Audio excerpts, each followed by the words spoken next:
Kinyang'anyiro cha kuwania useneta wa kaunti ya Kericho kimeshika kasi baada ya chama cha KANU kumzindua mgombea wake Paul Sang huko Kericho. Uzinduzi huo uliongozwa na seneta wa Baringo Gideon Moi na gavana wa kaunti ya Bomet Isaac Ruto. Mgombezi Sang atakabiliana na wapinzani wake wanaojumuisha mpeperushaji bendera ya chama cha JAP Aaron Cheriot. Mwanahabari Paul Nabiso anaarifu. Walifika siku ikiwa bado changa, wakaingia kwa mtindo tayari kwa mapambano ya uchaguzi mdogo wa kiti cha useneta wa Kericho. Japokuwa ilikuwa hafla ya KANU, gavana Isaac Ruto alifika hapa kuunga mkono azma ya KANU kutoana jasho na chama cha Jubilee.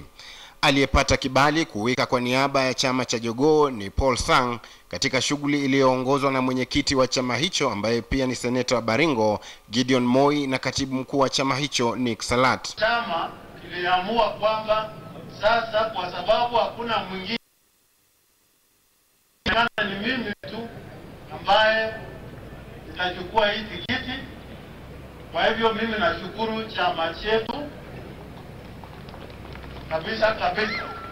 Katika hotuba zao, Salat na Moi walikosoa serikali ya Jubilee kwa kutowatimizia Wakenya baadhi ya mahitaji yao kimsingi kama vile ugatuzi, mbali na kuzungumzia vifo vya wanajeshi wa Kenya waliouawa huko Somalia. Iko tabu nyingi ambayo imetufikisha, lakini ile mlango ambayo tunajua tunaweza kuponyelea kutoka ni county government na devolution, ambayo mali tunajua itakuja hapa kwetu, na ndio hiyo tunataka watu ambao ni shupavu.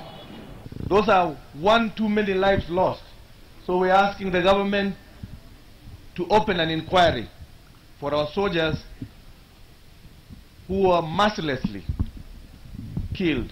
Mje wa Sang ambaye alikuwa wa pili katika uchaguzi mkuu uliopita na kumfuata aliyekuwa seneta Charles Keter ambaye alitunukiwa waziri na Rais Uhuru Kenyatta, unaleta utata zaidi katika hesabu za Jubilee ambayo tayari imemteua Aaron Cheriot ambaye sasa atapambana na mawimbi haya yanayoongozwa na Gideon Moi, hali kadhalika gavana Isaac Ruto ambaye amekuwa mwiba kwa ngome ya naibu Rais William Ruto.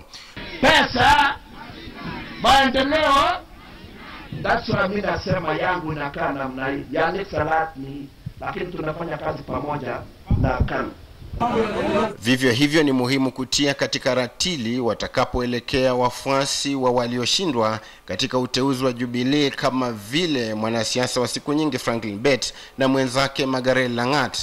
Wapiga kura wana hizo karata. Paul Nabiswa, KTN leo.